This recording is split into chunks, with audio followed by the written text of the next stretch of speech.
ये रेडियो जागो 90.4 एफएम है।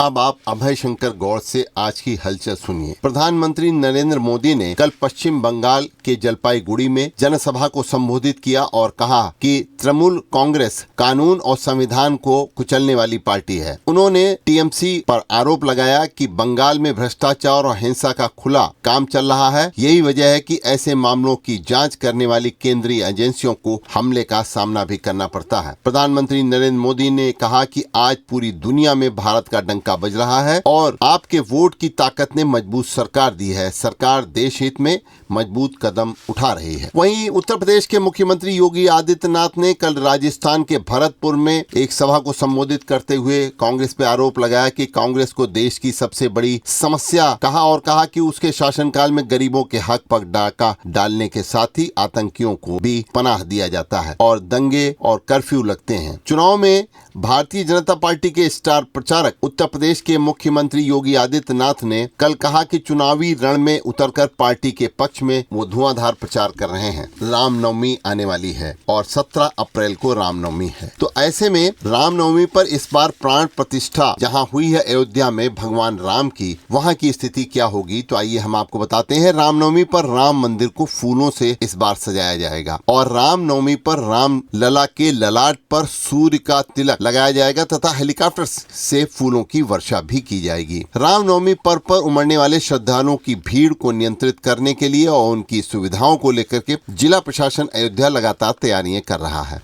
राम मंदिर में करीब 50 कुंटल देशी विदेशी फूलों से पूरे परिसर को साज सज्जा की जाएगी और श्री राम जन्मभूमि तीर्थ क्षेत्र के सदस्य ने बताया है कि राम मंदिर के गर्भगृह के अतिरिक्त सभी 5 मंडपों, रंग मंडप, नृत्य मंडप, गुड़ी मंडप, प्रार्थना व कीर्तन मंडप के अलावा बाहरी दीवारों व शिखर समेत सीढ़ियों पर परकोटे के भागों को भी फूलों से सुसज्जित किया जाएगा। 17 अप्रैल को राम मंदिर में रामलला के ललाट पर सूर्य के तिलक के अलावा हेलीकॉप्टर से पुष्प वर्षा के लिए भी इस समय तैयारियां चल रही हैं। वहीं कल हरदोई के लगे हुए बांगरमऊ में गगन शक्ति अभ्यास के दूसरे दिन लखनऊ एक्सप्रेसवे पर लड़ाकू विमानों ने वायुसेना के शौर्य का प्रदर्शन किया और भारतीय वायुसेना की शान सुखोई विमान को देखने के लिए आसपास के लोगों की वहां भीड़ मौजूद रही। तो लोकसभा चुनाव में इस बार हरदोई जिले में पुरुषों के मुकाबले बराबर की भागीदारी अब की बार महिलाएं भी निभाएंगी, क्योंकि उनके वोट जो हैं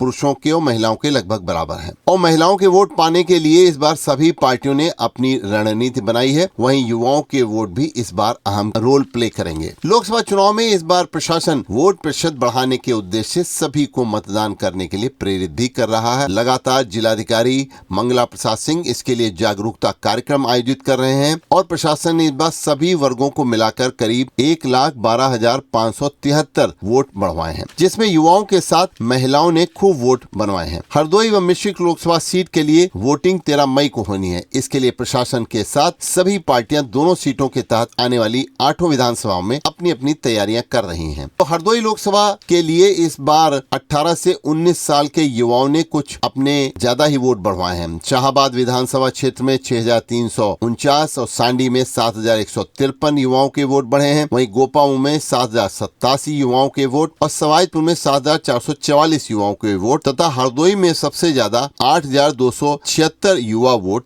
हैं। वहीं मिश्रिक लोकसभा सीट में बिलगाम मल्लावा में 8,735, संडीला में 7,449 और बालामू में 6,628 युवाओं ने अपने वोट बनवाए हैं। आज से कार्मिकों का प्रशिक्षण हरदोई में चुनाव की तैयारी के लिए शुरू हो रहा है। चुनाव को सकुशल संपन्न कराने के लिए कर्मचारियों को प्रशिक्षित किया जाता है और जिसमें ईवीएम के साथ कार्मिकों को व्यवहारिक ट्रेनिंग और मास्टर ट्रेनिंग की ओर से दी जाती है। तो आज से ये ट्रेनिंग मतदान अधिकारी प्रथम व मतदान अधिकारी द्वितीय का प्रशिक्षण शुरू हो रहा है। साथ ही जब यही ट्रेनिंग दोबारा आयोजित की जाएगी तो उसमें इन दोनों के साथ अन्य कर्मचारियों को भी शामिल किया जाएगा। हरदोई और मिश्रिक लोकसभा सीट के तहत 3328 पोलिंग बूथ हैं और प्रत्येक पोलिंग बूथ पर 4 कर्मियों की ड्यूटी लगाई जाएगी, जिसमें एक पीठासीन अधिकारी होगा और 3 मतदान अधिकारी होंगे। इस हिसाब से 13,312 कर्मचारियों की कुल जरूरत होगी। इसके साथ ही 10% रिजर्व कर्मचारी रहते हैं। इस तरह से कुल 14,644 कर्मचारियों की लोकसभा चुनाव में ड्यूटी लगाई जाएगी। चुनाव वाले दिन हरदोई में 12 व 13 मई को शराब की सभी दुकानें बंद रखी जाएंगी। जिलाधिकारी ने इस प्रकार का आदेश दिया है और एक कंट्रोल रूम भी बनाया गया है जिसका नंबर है 1950। इस पर आप किसी भी समय शिकायत कर सकते हैं। आदर्श आचार संहिता का कड़ाई से पालन करने के लिए भी लगातार जिला प्रशासन कार्य कर रहा है। हाई कोर्ट की लखनऊ बेंच के न्यायमूर्ति सुभाष विद्यार्थी की एकल पीठ ने एक आपराधिक पुनरीक्षण याचिका पर निर्णय देते हुए कहा है कि न्यायालय ने हिंदू विवाह अधिनियम की धारा 7 का उल्लेख किया, जिसके तहत हिंदू विवाह के लिए सप्तपति को ही अनिवार्य परंपरा माना गया है। तो हिंदू विवाह अधिनियम के तहत विवाह को संपन्न करने के लिए कन्यादान की रस्म हाईकोर्ट ने कहा है अपने एक निर्णय में कि अनिवार्य नहीं है।